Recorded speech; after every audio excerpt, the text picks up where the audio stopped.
Okay, so hello and welcome to everyone here.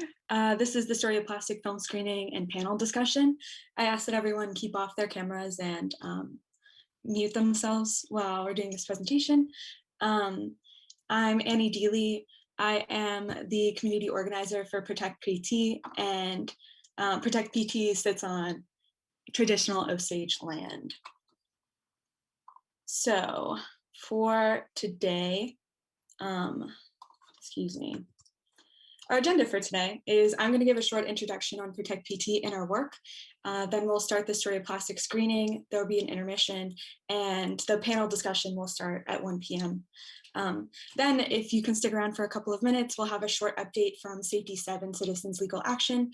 They organize against the Mariner East pipelines in Pennsylvania, which will actually be talked about in the film. So Protect PT is a nonprofit organization dedicated to ensuring resident safety, security, and quality of life by engaging in education and advocacy to protect the economic, environmental, and legal rights of the people in Westmoreland and Allegheny counties.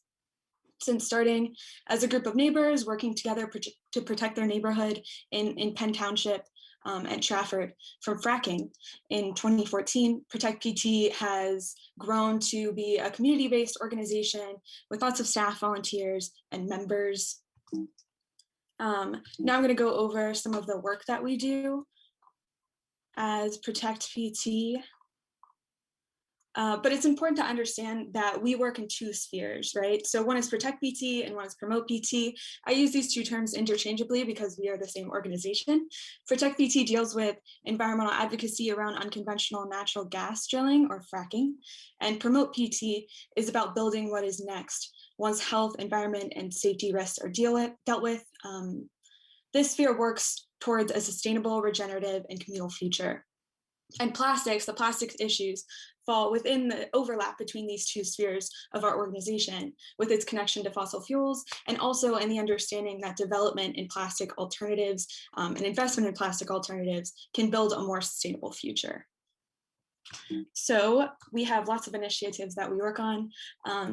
The first being Beaver Run Reservoir. It provides drinking water for 150,000 people. And the initiative we worked with is in response to flaring around the reservoir, despite environmental and health impacts. Flaring that occurred in January of 2019 caused severe air and water pollution from over 2 weeks of 24/7 flaring at these well pads. And you can see this is a huge concern with how close the well pad is to the water. You can see in this photo, and that's drinking water. Authorities claim there's no environmental impact, but testing near the flares showed carbon dioxide, carbon monoxide, and sulfur dioxide, all toxic chemicals that should not be put into our air or water. Another initiative that we work on is to mitigate oil and gas waste. Fracking creates a lot of waste. Westmoreland Sanitary Landfill is accepting fracking waste being dumped into their landfill, which creates leachates, and that can contaminate the water and air with radioactive material. PPT sent out a survey to households neighboring the landfill to collect data to present to the DEP and also to mobilize residents. Through this survey, we found that many families' quality of life is affected from increased traffic, unavoidable smell, and health concerns from fracking waste being dumped into this landfill. The Plum injection well is a well that's proposed to be in Plum that will accept fracking waste being dumped deep into the ground. We're organizing to put a stop to the Plum waste disposal well because of its structural inadequacies. It was never really meant to be a disposal well, plus its connection to radioactive contamination and cancer. The Halt Mariner Now campaign is a statewide movement calling on Governor Wolf to halt operation and construction of all Mariner pipelines until safety risks are properly mitigated. Again, the Mariner pipelines will be mentioned in the film, and we'll have an update from Safety 7, Nancy Hertkins, who's going to be talking about this pipeline a little bit more. Protect PT also engages in legal advocacy. All of our legal advocacy starts at the local level through participation at local hearings.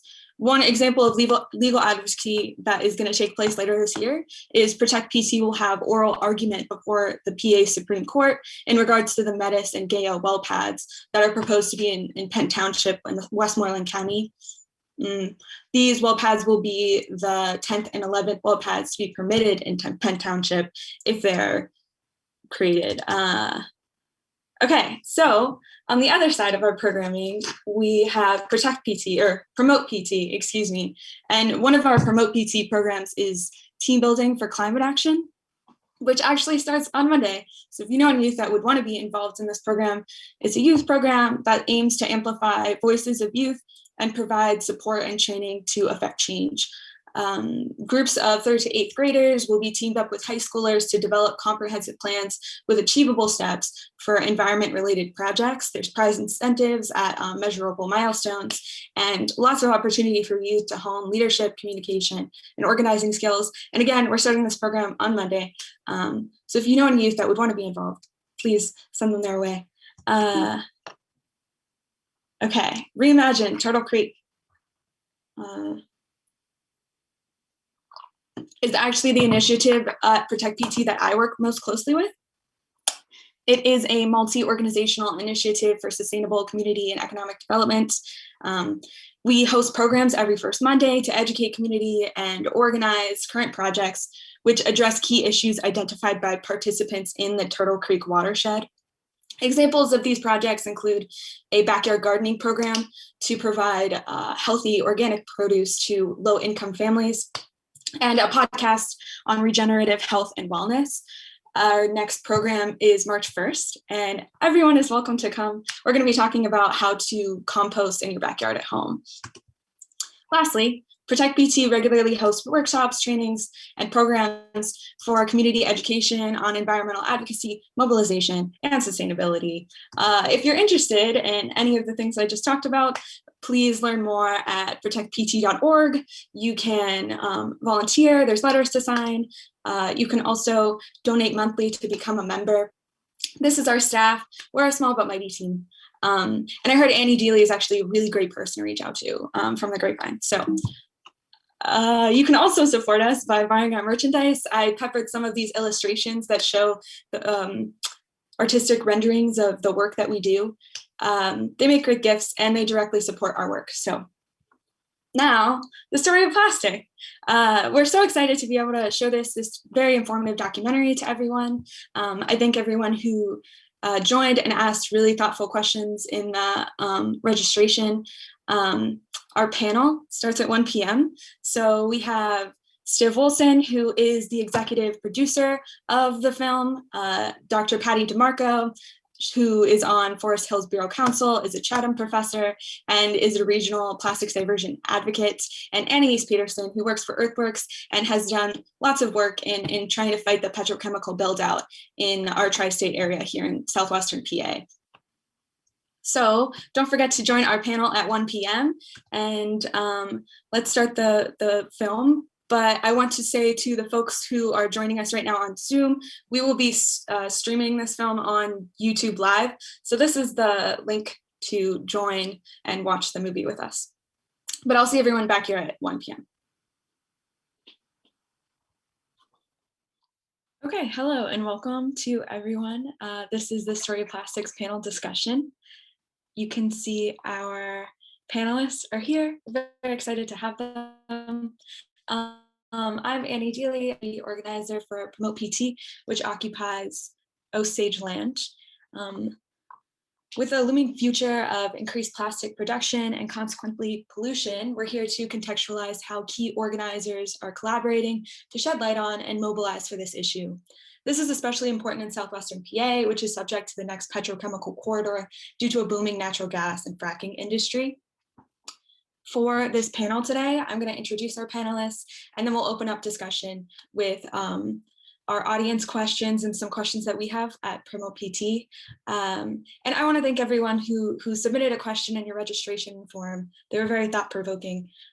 And at the tail end of this event, we are going to have Nancy Harkins from Safety 7, which is a citizens group that fights against the Mariner East pipelines in Pennsylvania.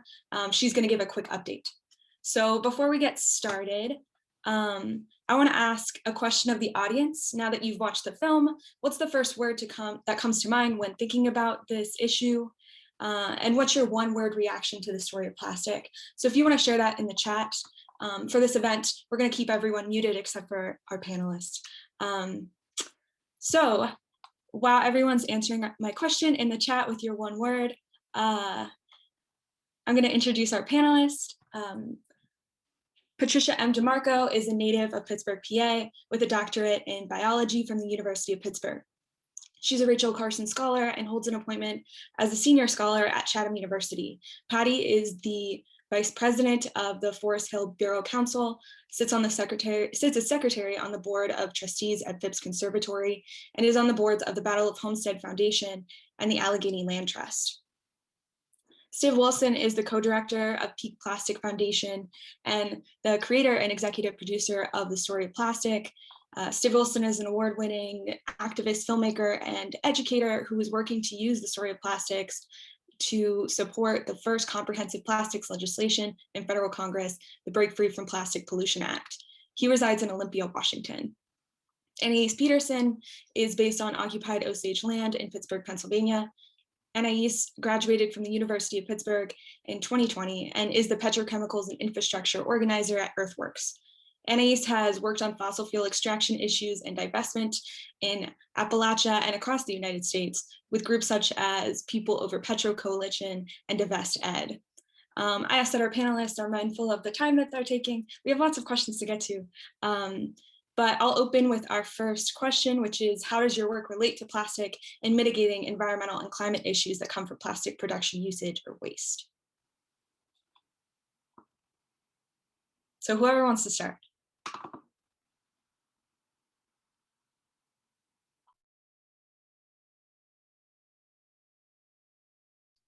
I'll go first if everyone isn't. I thought maybe Steve would because it's his film, but my work is in the ethics of energy and environmental policy. I've been in this field since 1975 continuously, and I contend that we're facing existential crises of pollution, climate, and pandemic, and that they're connected and related, and that these are more solved by addressing the ethical problems that we face.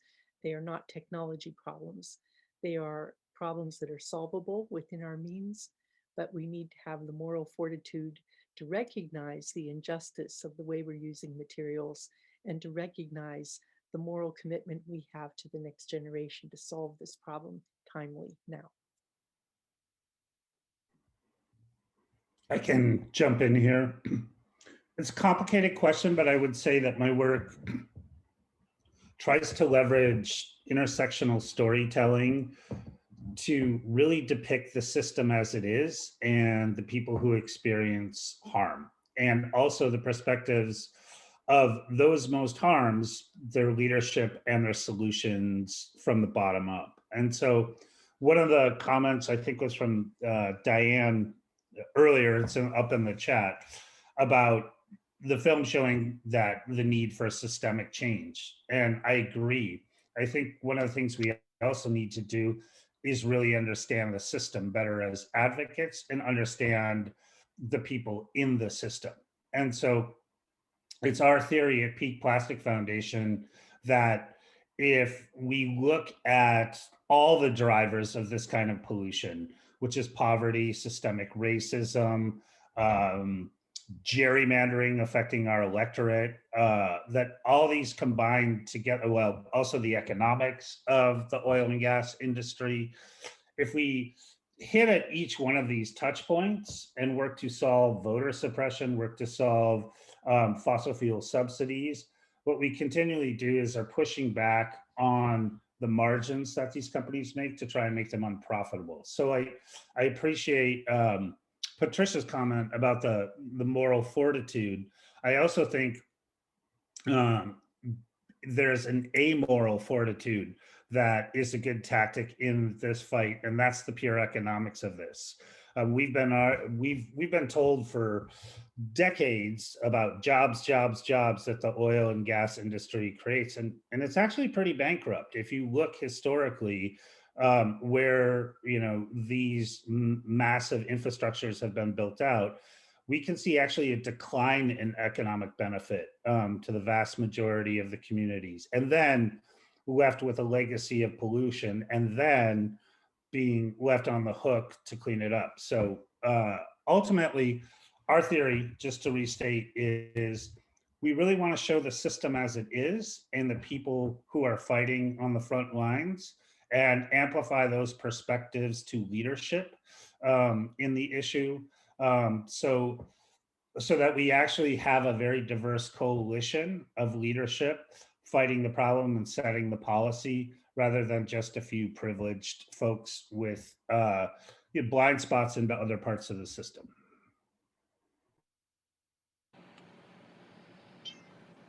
Yeah, I feel like for me, I mean, on one hand, it's like very much like what I do now for a job is petrochemicals and infrastructure with earthworks.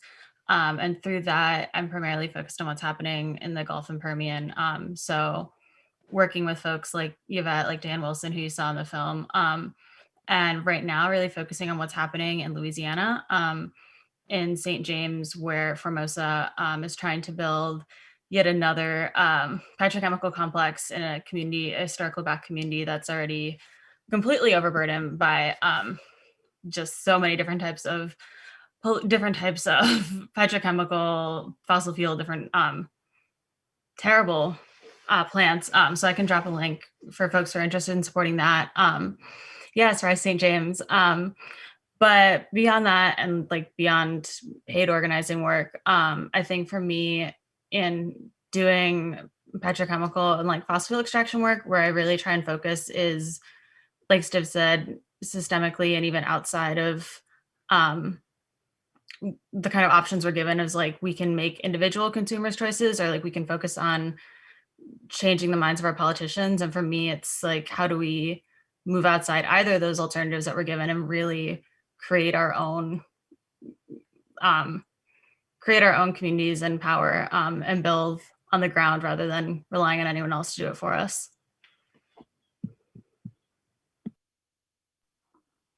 Thank you, everyone. Our next question, how might we reimagine a future without single-use plastics?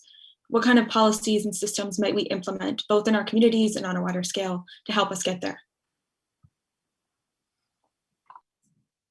Well, I'll start. I think one of the biggest things to recognize is that we're facing not a demand-driven plastic use, but that it's being pushed by the industry in order to make its profitability maintained as decline of fossil fuel combustion is happening in response to climate change.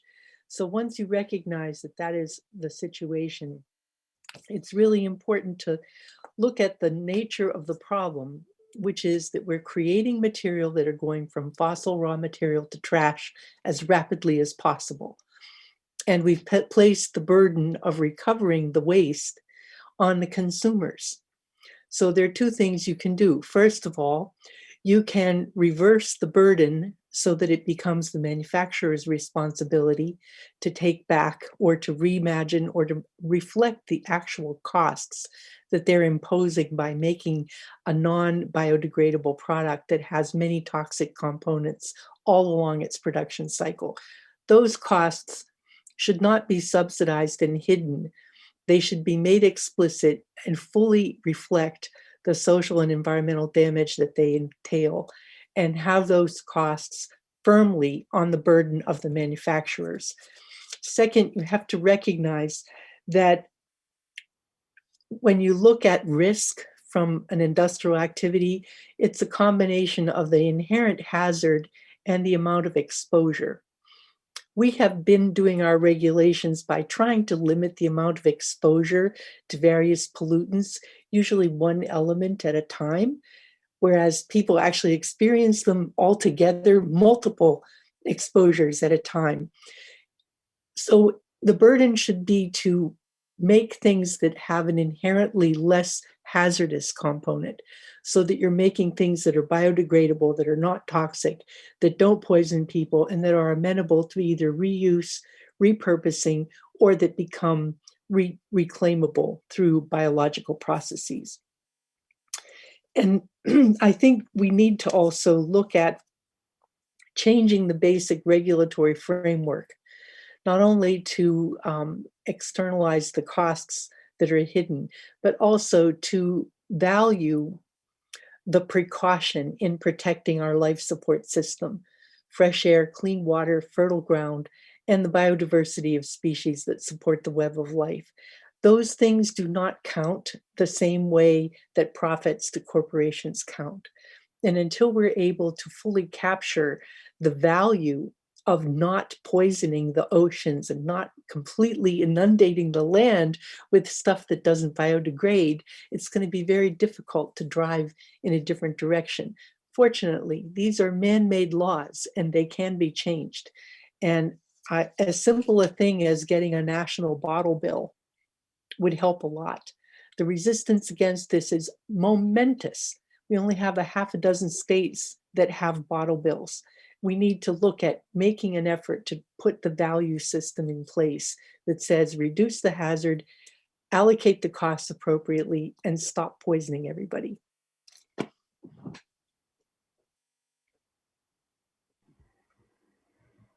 I think one thing to step back a little bit is when, you know, the heart of your question is how do we reimagine the future? And first of all, I want to say we have to imagine it. And instead of really putting forward ideas that are substitutions or unimaginative. So that's what I mean. We have to take a little bit of power and actually look at a system entirely differently of how we deliver goods and services, instead of like trying to put a Band-Aid on one problematic product within a system or a nexus of systems.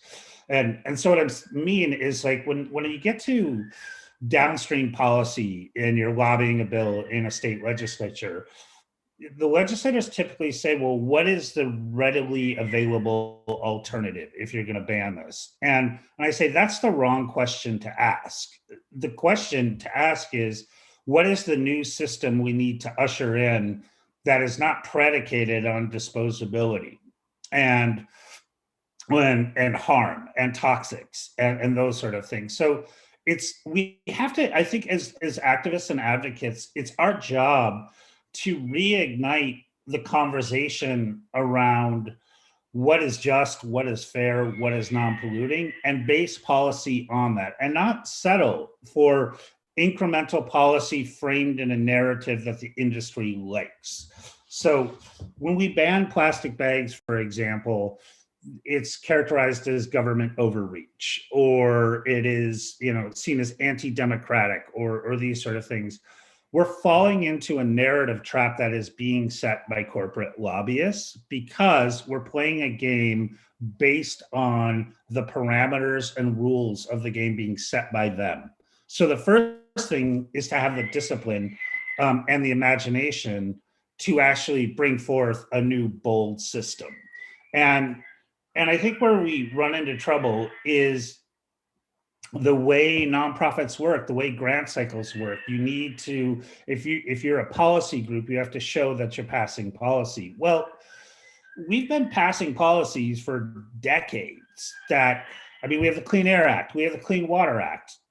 That should have stopped dirty air and dirty water, but it keeps being threatened. It keeps being diluted. So what I would say is a suite of policies and tactics that actually eliminate disposability from a system, so that we're not trying to figure out what to do with the parts of the system that don't work anymore. We are creating a system that is irrelevant to what status quo is. And so that's my sort of thoughts. It's not only recognizing the issue is systemic, it's really reimagining a system and having the discipline to do that. Yeah. Annie, I apologize in advance. I don't remember specifically your question, but just from Stiv's comments, really had me thinking. I think when we talk about like the extraction crisis and like, I mean, even the climate crisis, it's like, how far are we willing to reimagine? Because I mean, I think we're kind of caught in this confines of like, oh, we can ask our government to change the regulations and strengthen the Clean Air Act, but we like don't acknowledge the fact that if we come together and really push, like we could move beyond what we think are our wildest dreams. And like, how far are we really willing to reimagine? Are we like, oh, we just want to move from petro-based plastics to like bio-based plastics, and like kind of stay in this extractive disposability mindset? Or are we willing to like really work and fight for even moving beyond that and realizing like there's so much more, we can completely change our relationship to the land and to the environment, to our resources. And I think there's so much fear like in really going that far, because people are like, oh, that's really scary, I don't know what like I'll have to give up. And we're so caught in like the scarcity of like moving forward means we're going to lose things, instead of like look at what we could build instead in our communities if we weren't so tied to these ideas of extraction. And I think the other part of that for me, like now switching from working a lot on the ground to working in a nonprofit, is we keep asking people again and again and again to place their confidence and their trust in these systems of government that have failed them every single time. And we especially go to like the most marginalized communities, Indigenous folks, folks who have been abandoned by their government, like left to sacrifice zones. And we're like, here, if you just sign this petition, like the government will care about you and they'll stop building like oil refineries right next to your neighborhood when they've been abandoned. And on some level, we have to we have to recognize that the government has failed us. And the only people that have had our backs are ourselves. And we've shown up. And I mean, to keep showing up and just fighting for our neighbors and our communities, and fight the idea that these private projects to build plastics have to be anywhere. And just say, no, we don't want any of it. It shouldn't be here. It shouldn't be somewhere we can't see it. And yeah, like going beyond the systems that we're given. I have no idea if that answered the question, but that's just what Stiv's comment made me think of.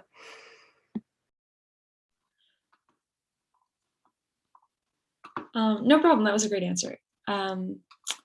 Okay, so again, we asked questions as audience members registered, and there's some overarching questions. So I'm just going to ask a series of questions in a row. But please always ask me if you need a question repeated. What can we do to reduce our reliance on plastic? What are actions that we can take? What are some viable alternatives to plastic at consumer and industrial level? And is recycling a waste of time? There's a lot in that question. I'll start in reverse. Recycling is not a waste of time. Recycling is a piece of the issue. I mean, reusing material that is already manufactured is a smart idea. So we need recycling reform because we don't want to be recycling toxic products into more toxic products. Toxics in, toxics out. So yes, let's reuse the stuff that we make, but let's also recognize that this is a silver buckshot solution, not a silver bullet solution. And recycling is a piece of it. And if recycling is going to work, it can only be a small piece of the overall solution matrix, because there's no way that there's ever going to be value in a recycling system when companies are pumping out disposability. They don't care. Like, that's the thing that I think people don't recognize. One, a plastics company's job is to make plastic and to make more plastic. So they are not interested in mitigation. They are not interested in policy. They try and get involved in ramroad policy or block policy. But to be clear, in a free market capitalist society, a plastics company's job is to make plastic and make more of it to increase capital for their shareholders. So first of all, when we are talking about policy or we're arguing in state capitals, let's remember what their job is and let's fight back against what their actual aim is, regardless of what they're saying in the press. And then I think, what benefit does plastic actually bring? And I think we really need to think about that. Is it really to deliver sort of single-use powder to make a cup of coffee? Does that actually improve our lives? Is that utilization of plastic really necessary? Industry says that culture is, and it's status quo. And really, I think we should be using disposable plastic for only the most important uses that it needs to be used for. And if we do that, this whole single-use convenience issue will be thrown out the door. Again, it's an industry narrative to say that if you talk to the industry, they say they only make plastic for medical devices and sanitary situations. That is such a small percentage of generation that it's inconsequential from a waste perspective. But from a narrative frame, it sounds like we are good stewards to society. So pushing back on those false narratives too. And I think ultimately, I love that increasingly in sort of more woke or leftist circles, that when we get on the phone or we get into a Zoom meeting, we're starting to talk about the historical ownership of lands based on indigenous cultures that live there. And I'm hearing more and more that. And I think, honestly, indigenous culture, thought, and strategy, the reason indigenous people in this country have been so decimated and disenfranchised is because the teachings of their culture are an existential threat to capitalist ideals. So it's beyond racism. It's actually, if you look at indigenous culture, strategy, civil codes, that's the answer. That's how you live in harmony with the natural world. That's how you biomimic systems through seasons, etc. And the richness of story, culture, and lived experience demonstrates that you can have a really great quality of life without screwing the planet. And that is one of the reasons indigenous people are kept down. So I think let's revisit some of the radical thinking that is actually not that radical. It's actually pretty simple. It's actually pretty much in line with the same biological processes that the Earth herself goes through. I kind of went off a little bit there, but that's exactly where we need to be. My mantra is live in harmony with nature, and I teach based on Rachel Carson's precautionary principles. But I lived 10 years in Alaska, and I know what you're talking about. The indigenous peoples have great wisdom and great understanding of why, if you're not living in harmony with nature and protecting what is really our life support force, then we don't have a way forward. And capitalism is directly antithetical to that. When you're looking at drawing fossil reserves that have been sequestered in the ground for millions of years and turning them to something that is trash in 12 minutes after use, that has a tremendous burden, you really have no justification for persisting in that direction. I think people have to begin questioning the fundamental story that we heard in the movie tonight, this afternoon, about the better living through chemistry and the convenience. In what way is it convenient, to use a plastic spoon, when it has embodied in it a tremendous burden, not only on the extraction, but the production, the transportation, the manufacture. And then after a very short period of useful life, it goes into the garbage. This is not something that we need in order to be happy. This isn't something that we require in order to have a functional society. And so we need to begin looking at what is better living through chemistry. Better living is not trashing our planet to the point that it isn't viable. And giving, I know Anais is going to talk about a lot of the practical things that Diane's store promotes for people to do, but to change that basic thinking before you buy or take something, to say, do I need this? And is this beneficial? Rather than to just question at the very point of decision where you're going to take it. If I can buy eggs in paper cardboard instead of in plastic boxes, I'm going to do that. And I'm going to take an advantage of an opportunity to talk to the guy loading the shelves to say, every time you put a box up there that has plastic surrounding the eggs, I'm not going to buy it, whether it's styrofoam or plastic.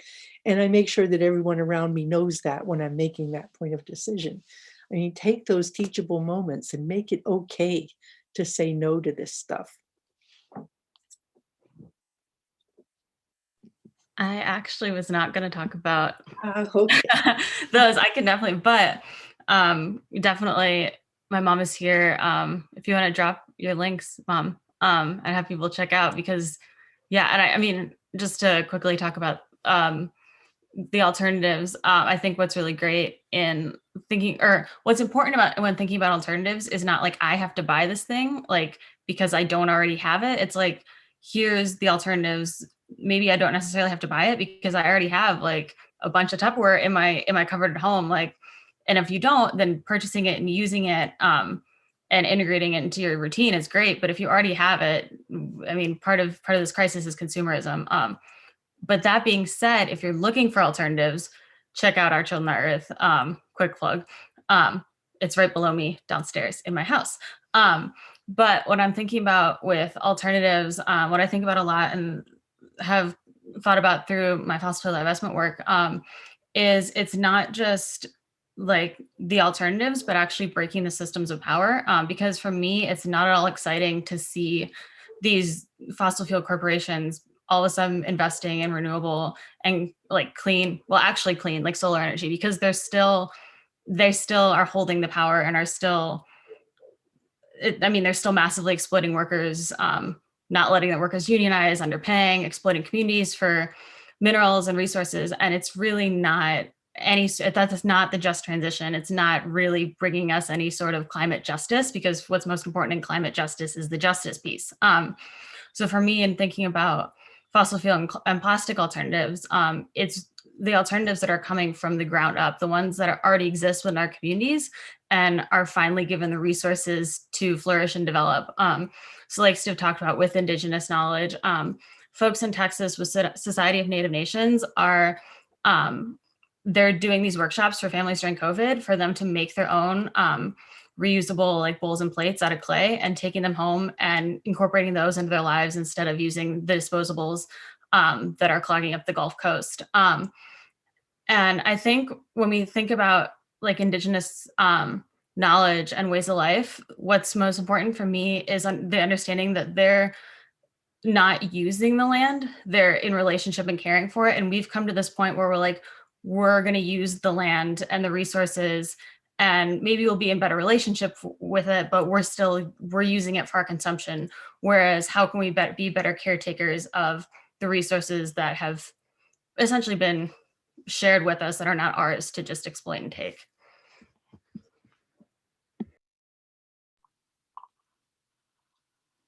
I say to Anais, to add on to that, the wisdom of Chief Tecumseh, where the land is given to all for the use of each as a shared commodity and not to be owned for the use of individuals. The whole concept of property as a shared wealth is foreign to our system of governance right now. And that is something that I think, all of nature is in cycles. There are no straight lines in nature. Everything is connected to everything else. And the cycles of life are interwoven, interconnected, and absolutely essential. And if you start disrupting them by accumulating trash, that we can't get rid of, that is poisoning our food chains and poisoning the life support system of other creatures, then we're not going to survive either. And we're deliberately poisoning our own space. Nothing that lives does that.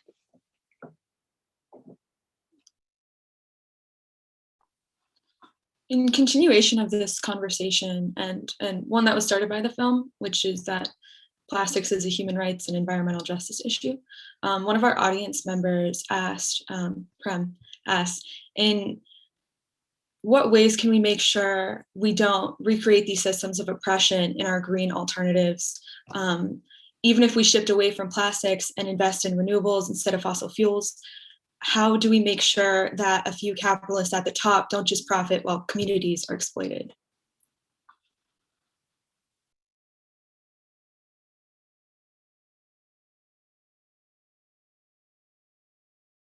Sorry, I was drinking, but definitely want to answer this. I think the first thing that comes to mind with that question is from thinking about like power.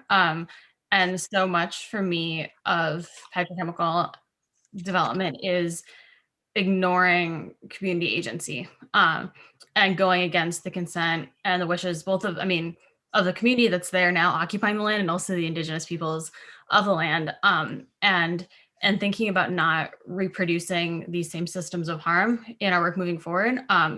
It's about giving power to the community to make their own choices and have the agency to do what they think is best for themselves, realizing that that's not necessarily the exact answer to Brian's question. And sorry, let me read. I had a response that was specific. Okay, circle back to me as I mull on that, but that's the first thing is just community agency. Yeah, I would like to amplify the business of investing in community-based solutions. I think we're seeing that played out right now, where relief to the pandemic, going to big corporations or major industries and expecting that it'll trickle down, has clearly not worked. It never works. It won't work. When you give money to big corporations, they're going to take care of their stockholders and lay off their workers because they consider them units of production.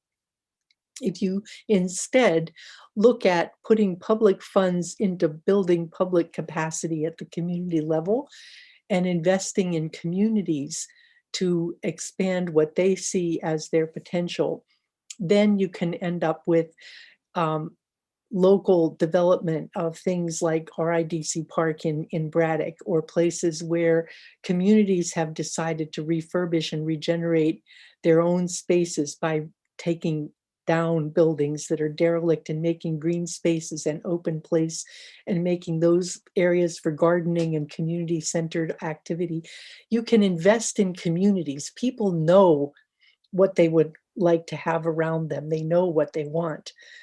Helping with planning, helping with developing integrated systems that are on microgrids rather than big industrial complexes that just take resources and don't put them back into the communities. You need, again, to look at those circles. How can I invest in a community in a way that gives back to the people who live there the wealth that is created? A lot of the wealth of the extractive industries comes out of the communities where it's mined or developed or processed, but the wealth leaves. It doesn't stay there. And that has caused a lot of this problem. I mean, you go to, areas around, you talk to Travis London, around Baton Rouge, and you see the devastation in those communities. They haven't benefited from the wealth that's created by all that production. They're not employed there. And they're not getting the benefit of investment. They're not getting anything into their communities that helps to offset the harms that they've experienced. So I think if you make it community-centered investment, I think that would make a big difference. And I want to underscore that and sort of frame it a little bit differently. I think, when we talk about investment in communities, it often sounds like the nice and right and moral thing to do. Like, let's invest in our communities. And I want to say, no, that's actually a radical anti-fascist tactic is what that is. So I think, and what I mean by that is the reason these companies can do what they do, it's not because it's not because, you know, there are citizens willing to do it. It's because they designed a system of disenfranchisement for whole classes, races, and cultures of people to make it impossible for them to fight back against what they're doing. And it's generational.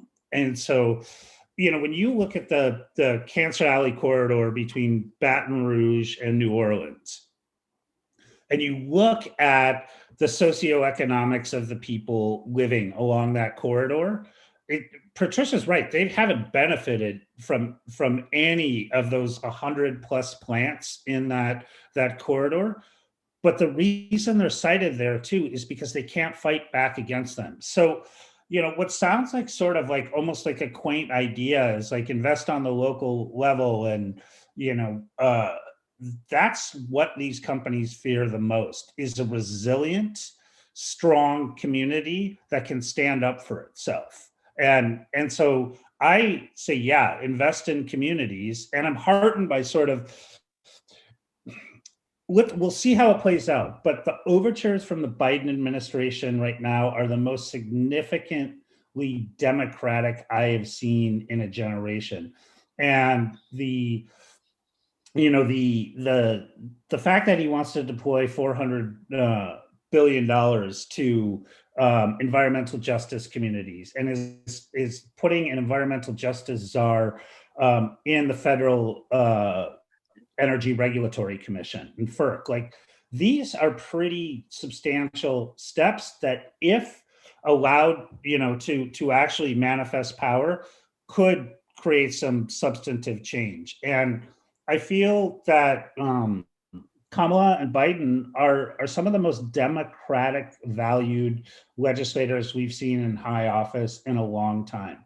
And is simply saying, we're actually gonna try and level this playing field and invest in communities, not because it's the right thing to do, though it is, but also because this is how we create resiliency, and this is how we actually transform a system, is by giving the power back to the local level, and setting it up so no one can take it from them again. And I think that's correct. And I think also the very nature of renewable and sustainable systems is inherently distributed. So for example, if you're wanting to eventually moving the gas heated buildings to electric heat pump based or to geothermal heat pump based, that cannot be imported from somewhere else. That has to be local. That's work that has to happen household by household, community by community, and those jobs are going to be there. They're not going to be in a factory somewhere and then transported in. Similarly, you can make solar and wind systems and ship them around, but you can also make them locally and design them to be reused, reclaimed, and recycled as a design feature. And they're beginning to move in that direction. And also the battery systems to be rechargeable rather than replaceable. So I think at the stage when we're scaling up a new industry is the very time we have to focus attention on these attributes that are desired for environmental justice and social justice reasons. You can put in place the rules of the game that make that more likely, rather than waiting for a big capitalist to take it over and say, we're going to do it this way, the same way we've always done it before, and the results are going to be the same. If you're going to interrupt a system and a cycle that isn't working, you need to interrupt it, but you need to do it in a way that actually solves some of these problems. And that takes, we're going to need laws that change. We have to get rid of the subsidies to oil and gas and coal development. Some of them go back to the 1830s that are embedded in law. And you have to get rid of those. We can't keep subsidizing what we're trying to move away from and then say, oh, all the alternatives are too expensive. It's a matter of where we choose to place our priorities. Yes, I went back through Prem's question, recollected my thoughts. Definitely agree with everything y'all both said. And I think reading back through it, and how do we actively not create and even disrupt these systems, for me, the first thing is naming them. which sounds so simple, but I think that's something that people really avoid doing. And we to build something that is not a system of capitalism, white supremacy, we need to realize that the climate movement is one. The mainstream climate movement is one that is built off white supremacy, that is built off protecting like white interests and the idea of like wildlife and like wild spaces and how that is tied into white supremacy.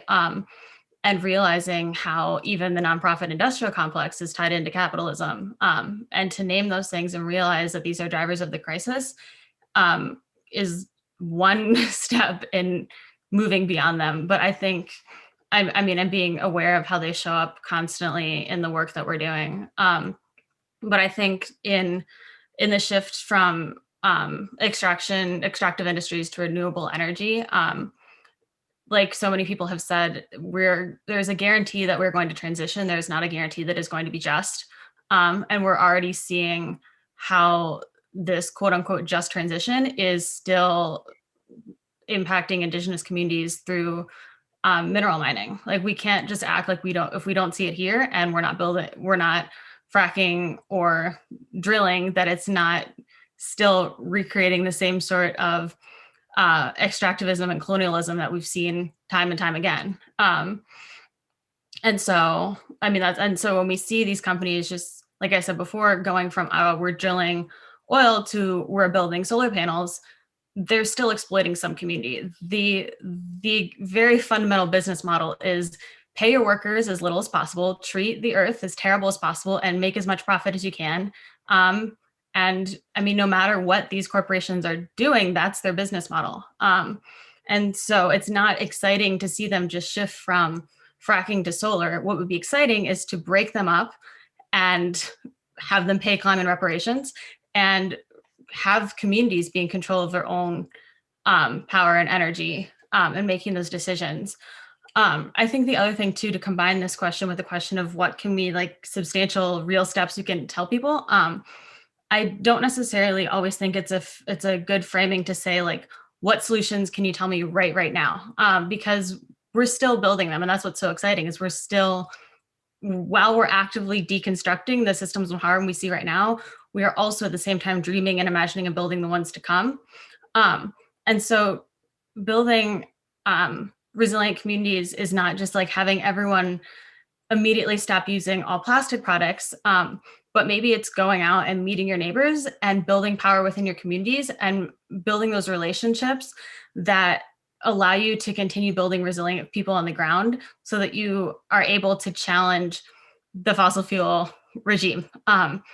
What we see so often is communities will organize in one small area and they'll be like, oh, I don't want fracking here. I don't want a cracker plant here. And then, and they'll organize really hard. Or maybe often will be a white middle class community. And they'll do the work, sign the petitions, talk to their municipal government, and the industry will go, okay, this is too much work. I'm going to go to a different community, and it will be a lower income, a Black and brown community, and they'll build there. What we need to do is build community relationships further out and with each other and care for like everyone. So we're not allowing this NIMBYism to keep taking place. NIMBYism, not in my backyard, whether that's 2 communities over or from going from Appalachia to the Gulf Coast, from the Gulf Coast to the Global South, and viewing community building as a success just as much as the real alternatives to disposables that we're seeing.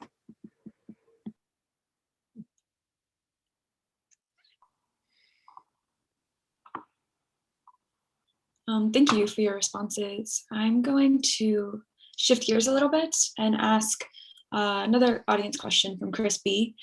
What's the impact COVID-19 has had on our reliance on plastics? Have we taken a step back in progress against single-use plastic?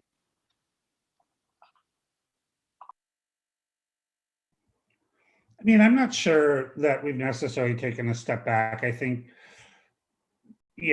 the industry is always pivoting to, like, they're pivoting to PPE or something. And okay, great. And they're using that sort of narrative that they are good stewards and trying to help communities and such. And then we saw pauses on legislation already enacted on bag bans and stuff. For the most part, those are being reenacted as the data shows that single-use plastic isn't, a protection versus a reusable alternative that, if washed properly, and that the COVID transmission from surfaces is not documented. There hasn't been an actual documented case of it yet. So, the other thing is, it's all within a system, and I'm being pretty heavily called out in the comments right now for, talking about some Biden policies that I think are a step in the right direction. And some of the comments are saying, it's simply like, it's a all or nothing game. If we don't do, like, we don't like Biden because he didn't ban fracking or didn't say he would ban fracking. But if you look at the policy drivers, that's the direction it's going. And it's a more subtle political strategy than rhetoric. So I would ask, I'd turn it around. If he stood up on stage and said, I'm going to ban fracking, he wouldn't have gotten elected. And we would have been in a much worse situation. So, like, look, politics is messy and ugly. And anybody who's ever had to negotiate a policy knows, like, the sausage making isn't fun. But I see we got a president elected who is putting an environmental justice lens across all federal agencies, making some moves to shift the narrative from fossil fuels by banning on federal lands. And yep, that's a small percentage of where oil and gas is taken from, but it keeps signaling to the market and the public that a change is occurring. And I think that's important. And I think, to anybody who is, a zealot, they're going to say this is incrementalism and it's not fast enough. And, frankly, like, we have to actually look at the system as it is and change it over time. Like, standing resolute in a corner and saying no, unless you are matching exactly what I want the future to be in 10 years is not a political strategy. It's not an activist strategy. So I appreciate where we need to get to, of course. And, I'm not naive. I've been in, like, death battles with corporations for decades long. I know their tactics. I also know what will shift their margins. And I also know what kind of policies are needed to shift them. And look, if we're going to talk about this, like, very plainly, we have two options. We have revolution or we have evolution. If you're not ready to stand up and kill for what you believe right now, then please don't call me out for saying I'm trying to work within the system. Okay. So first of all, we have to work within this system and we have to change it over time and we have to do it with citizen buy-in. But I'm not going to sit and piss against the wind and be called out because somebody has some zealous perspective that says, if you don't say what I want you to say right now, I'm taking my ball and going home. Great. Do that. See how much progress you make. Here. I understand really well as being, decades long fighter in the trenches. You have to have constant pressure. And sometimes you go backwards, but you only go forwards when you build enough coalition to get a big buy-in to what you're trying to do. And I think we're doing better at controlling the message. A lot of people are talking about the fact that plastic is causing a lot of harm. And this kind of a film that we saw today is helping a lot to have that happen. People are anxious to know what we can do better, what we can do differently. And we have to start calling out and demanding the kind of fundamental changes that we need. First of all, the value has to be assigned a higher priority to protecting our clean water, clean air, and people's health. It can't be okay to make things that make people sick. And this is clearly a situation that's been going on. Secondly, no public funds should be spent on continuing the fossil industries. We have to stop investing on the things that we need to stop doing and keep the fossil fuels in the ground where they belong. And we have to place responsibility where it belongs. The manufacturers of this stuff have to recognize that they are causing harm and they are causing costs, and it's not the responsibility of the consumer to fix their problem. They have to fix the problem and own their costs. And I think if we can do those things, we'll have a better chance of moving the policy in the right direction. Yeah. Just to start with answering the question, which I think was about, it was the COVID and plastics. I can't necessarily speak to how much, I mean, in actuality, COVID has impacted the plastic crisis, but I do know in the work we're doing with Formosa, the website all of a sudden has changed to this plant will make whatever type of plastics to like life-saving PPE and masks and all these things to respond to COVID. So they're definitely using this as a point to continue creating this false need for plastics. But just the conversation around the policy and kind of the inside outside game. I think it's hard, like I said earlier, to continually ask people to place their trust in the long game when it's so often left people behind. And as much as people are saying the right things and there's definitely good intentions, when a system is built on, when it's built on genocide and anti-Blackness, it's hard to ask people who are Indigenous and Black to buy into seeing this as their savior. I think there's definitely, as someone who very begrudgingly voted for Biden, there's definitely purpose in supporting elected officials who move environmental concerns and just general concerns for justice forward. But I think the binary that we often think we operate in is like reform versus revolution. Whereas we see reform and revolution more for me, like overlapping lenses. There are reforms, so like greenwashing, which strengthen the existing power of the fossil fuel industry and continue their hold over our economies and our lives. Or there are reforms that move us closer to the world we want to be in. They're not like the full jump. They're not the revolution, but they're moving us towards this place. And so I think we keep asking people to just kind of invest energy into electoral politics, which are such a time and money sink. It is beyond infuriating to see the amount of time and resources that are poured into elections when they could be poured into like mutual aid and actually getting people just everyday resources. But there are some places where when we support these policies, maybe not sink 100% of our time into them, but view them as beneficial, they will move us closer towards the thing. They're not going to be the thing, but they're a step forward. That being said, there are also completely false solutions. Burning plastic as a type of energy, marketing fracking as a bridge fuel, so many things that are just further entrenching us in the problem, and holding that lens of, is this moving us closer to where we want to be, or is it just further entrenching us in the problem, has been helpful for me in navigating electoral politics, because it is so absolutely infuriating, and one that so often is not working in our favor.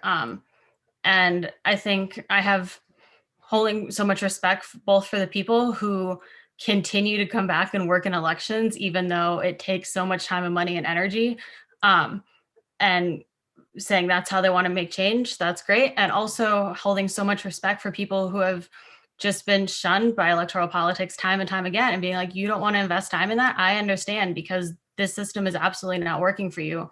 So how dare I ask you to continue returning to something that has abandoned you? And I think that's where so often like nonprofits will lose more grassroots and young folks, because it's like continually asking people to buy into incrementalism without telling them the long game. There is this, like, within nonprofits are like, oh, this is the political confines within we operate, like asking for a 65% reduction in methane. And people on the ground are like, that doesn't make any sense. It's not what we need. We need to ban fracking. So there's just this disconnect between what is politically possible and what people on the ground need. And so many people just get turned off because they're like, the politics are not representing what I need right now. And so communicating from nonprofits and saying, we know this isn't quite what you need, but it's what we believe is going to keep moving us forward towards this goal, I think is really important. And so I don't know, I hope that's at least my framing and how to not just completely lose hope in electoral politics.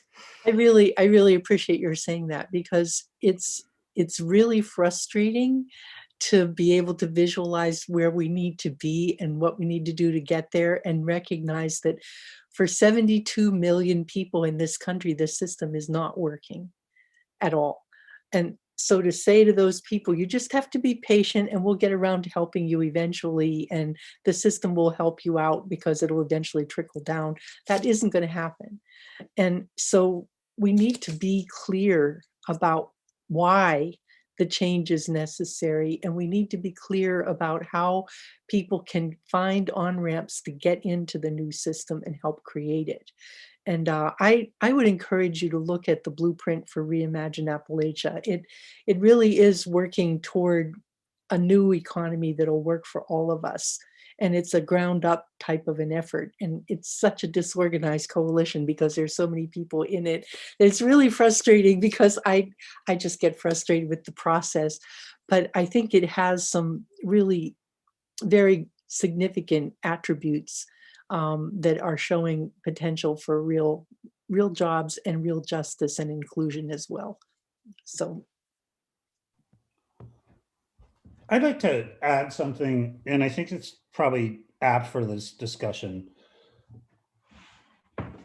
I made Story of Plastic and decided to make it, and I can't even explain how difficult it was to make this film, both from a time and money standpoint, and trying to tie all these disparate stories together to demonstrate a system and put enough attention onto each subject so that the viewer can create an emotional relationship with the subject, but we don't have time. We don't have an hour to go deep into their lives. So we had to like move quickly through a system, create empathy, and also like push the point home. And my response, from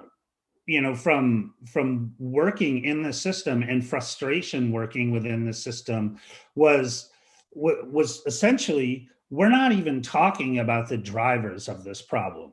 And we're framing policy and we're creating policy without the right stakeholders. And we are looking at a very narrow part of the system.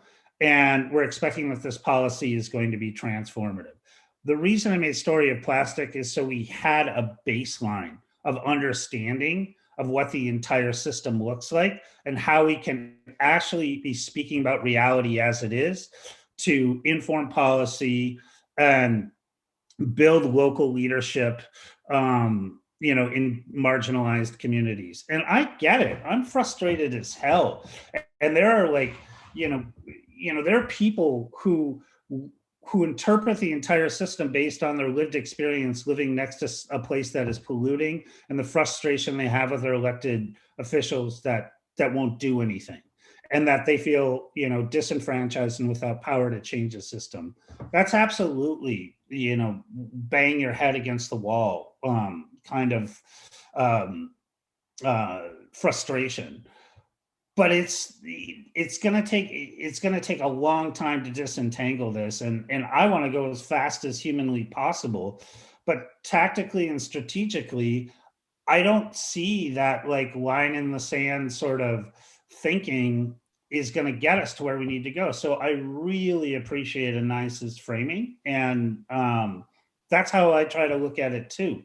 But we have to fix so many things to even make it possible for the kind of world we are looking, to live in. And that takes some time. And unfortunately, not everybody's going to be happy along the way, but it is what it is. Like, I don't like it, but, at least we're now talking about this. At least we have rich discussions talking about the whole system. At least, different races and cultures are now in policy discussions. And I'm gonna cut in because we did. Yeah, sorry. But thank you so much to our panelists. This was a very thoughtful discussion. And to our audience, thank you for your questions and comments. And thanks to the Story of Plastics for allowing us to have this community screening. If you enjoyed this event and want to learn more, please visit protectpt.org, where you can donate to support events like this in the future, or buy our merchandise. I'm actually wearing our t-shirt. Now I'm gonna give some time to Nancy Harkins from Safety 7, which is a citizens group that works towards fighting against the Mariner East pipelines that we learned about in the film. Thank you to everyone, and especially our panelists. We're very happy to have you. Hi, my name is Nancy Harkins, and I live in Chester County, Pennsylvania with my husband, Ted. And I'm talking to you today about why I became involved in the Safety 7 case.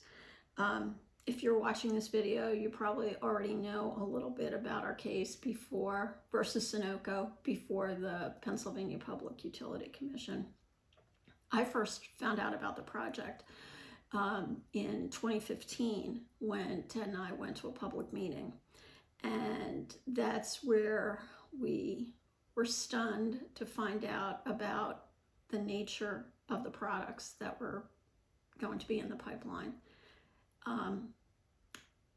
That they were highly volatile, very dangerous, much more dangerous compared to other products, that they're odorless and colorless and heavier than air.